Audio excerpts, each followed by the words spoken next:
அரபு அமீரக தலைநகர் அபுதாபி அருகே முரேகாவில் 55,000 சதுர மீட்டர் பரப்பளவில் பிரம்மாண்ட இந்து கோயில் கட்டப்படுகிறது. கடந்த 2018 பிப்ரவரியில் இக்கோயில் கட்டுமான பணியை பிரதமர் நரேந்திர மோடி தொடங்கி வைத்தார். உலகம் முழுவதும் சுமார் 1200 இந்து கோயில்களை நிறுவி பராமரித்து வரும் பாப்ஸ் ஏபிஎஸ் அமைப்பு அபுதாபி கோயிலையும் கட்டி வருகிறது.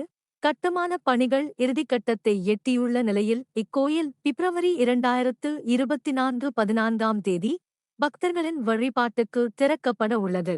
அபுதாபி கோயில் கட்டுமான பணியில் ஈடுபட்டு வரும் அனைவருக்கும் பிரதமர் பாராட்டு தெரிவித்துள்ளார். இக்கோயில் வளாகத்திற்காக ஐக்கிய அமீரக அரசு 17 ஏக்கர் நிலத்தை நன்கொடையாக வழங்கியது. இதற்காக ஐக்கிய அமீரக அரசுக்கு பிரதமர் மோடி ஏற்கனவே நன்றி தெரிவித்திருந்தார். ஐக்கிய அரபு அமீரகத்தில் இருக்கும் 35 லட்சம் இந்தியர்கள் இக்கோயில் திறக்கப்படும் தினத்தை ஆவலுடன் எதிர்நோக்கியுள்ளனர். இந்தியாவில் கடந்த 24 மணி நேரத்தில் புதிதாக 743 பேருக்கு கரோனா தொற்று உறுதி செய்யப்பட்டுள்ளது. கடந்த 24 மணி நேரத்தில் நாட்டில் 7 இறப்புகள் பதிவாகியுள்ளன. அதாவது கேரளாவில் 3 பேர், கர்நாடகாவில் 2 பேர் மற்றும் சத்தீஸ்கர், தமிழ்நாட்டில் தலா ஒருவர் என மொத்தம் 7 பேர் மரணித்திருக்கின்றனர். அயோத்தி ராமர் கோயில் கும்பாபிஷேகம் நமது காலத்தில் நடைபெற இருப்பது நமக்கெல்லாம் மிகப்பெரிய பாக்கியம். இந்த தருணத்தில் புதிய உற்சாகத்துடன் நாம் புதிய உறுதிமொழியை எடுத்துக்கொள்ள வேண்டும். இதற்காக நாட்டின் 140 கோடி மக்களும் ஜனவரி 22 தேதி தங்கள் வீடுகளில் ராம ஜோதியை ஏற்ற வேண்டும். அன்றைய தினத்தை தீபாவளியைப் போல கொண்டாட வேண்டும். ராமர் கோயில் கும்பாபிஷேகத்தில் கலந்து கொள்ள வேண்டும் என்ற விருப்பம் நாட்டு மக்கள் ஒவ்வொருவருக்கும் இருக்கும். ஆனால் அன்றைய தினம் எல்லோரும் இங்கே கூடுவது சாத்தியமற்றது.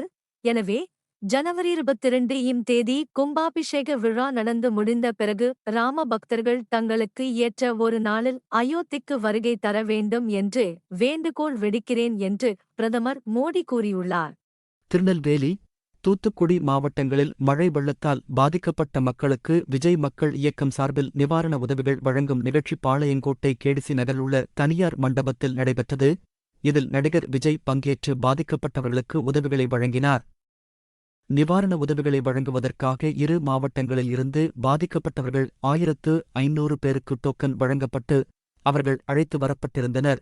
தூத்துக்குடி வெள்ளப்பெருக்கின் போது மின்சாரம் தாக்கி உயிரிழந்தவரின் குடும்பத்தினருக்கு 1 லட்சம் ரூபாய் நிவாரண நிதியையும், வீடுகளை இழந்த வள்ளி, இசக்கி ஆகியோருக்கு தலா 50,000 ரூபாயும், வீடுகள் சேதம் அடைந்ததில் பாதிக்கப்பட்டுள்ள 30 பேருக்கு தலா 25,000 ரூபாய் ரொக்கத்தையும் விஜய் வழங்கினார். மேலும் 5 கிலோ அரிசி, சர்க்கரை, ரவை, கோதுமை, சேமியா, உப்பு உள்ளிட்ட மளிகைப் பொருட்கள் அடங்கிய தொகுப்பு மற்றும் வேட்டி, சட்டை, துண்டு ஆகியவற்றை 1500 பேருக்கு விஜய் வழங்கினார். நிகழ்ச்சியில் பங்கேற்றவர்களுக்கு வடை, பாயாசத்துடன் விருந்தும் வழங்கப்பட்டது. எருதுவிடும் விழாக்களில் பங்கேற்க உள்ள காளைகளுக்கு நீச்சல், நடை மற்றும் ஓட்டம் உள்ளிட்ட பயிற்சிகளை கால்நடைகளை வளர்ப்பவர்கள் மற்றும் இளைஞர்கள் ஆர்வமுடன் அளித்து வருகின்றனர். தமிழகத்தில் தென் மாவட்டங்களில் ஜல்லிக்கட்டு விழாவைப் போல் வட மாவட்டங்களில் எருதுவிடும் விழா, எருதாட்டம், மஞ்சுவிரட்டு போன்றவை புகழ் பெற்றவை. சூளகிரி, ஓசூர், தேன்கனிக்கோட்டை உள்ளிட்ட பகுதிகளில் நடத்தப்படும் எருதுவிடும் விழாக்களில் காளைகளின் கொம்பில் தட்டி கட்டப்பட்டு அதனை பறிக்கும் இளைஞர்களுக்கு பரிசு வழங்கப்படுகிறது. தென் மாவட்ட பயணிகள் வசதிக்காக வண்டலூர் அருகே கிளாம்பாக்கத்தில் 393 கோடியே 74 லட்சம் ரூபாய் செலவில் 88.52 ஏக்கரில் அமைக்கப்பட்டுள்ள கலைஞர் நூற்றாண்டு பேருந்து முனையத்தை முதல்வர் மு.க. ஸ்டாலின் நேற்று திறந்து வைத்தார். இப்பேருந்து முனையம் 6 லட்சம் சதுரடி பரப்பளவில் 2 தரைகீழ்தளங்கள், தரைத்தளம், முதல் தளத்துடன் அமைக்கப்பட்டுள்ளது. பார்வையற்ற மாற்றுத்திறனாளிகள் பேருந்து நடைமேடைகள் உள்ளிட்டவற்றை அறிந்து கொள்ளும் வகையில் பிரெய்லி பலகைகள் வைக்கப்பட்டுள்ளன.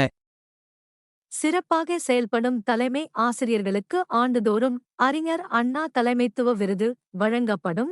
இந்த விருது பெறும் 100 தலைமை ஆசிரியர்களுக்கு பாராட்டுச் சான்றிதழும் கேடயமும் பள்ளிக்கு 10 லட்சம் ரூபாய் ஊக்க நிதியும் தரப்படும். மேலும் விருதுக்கு தகுதியானவர்களை தேர்வு செய்ய மாநில, மாவட்ட அளவில் தேர்வுக்குழுக்கள் அமைக்கப்பட வேண்டும்.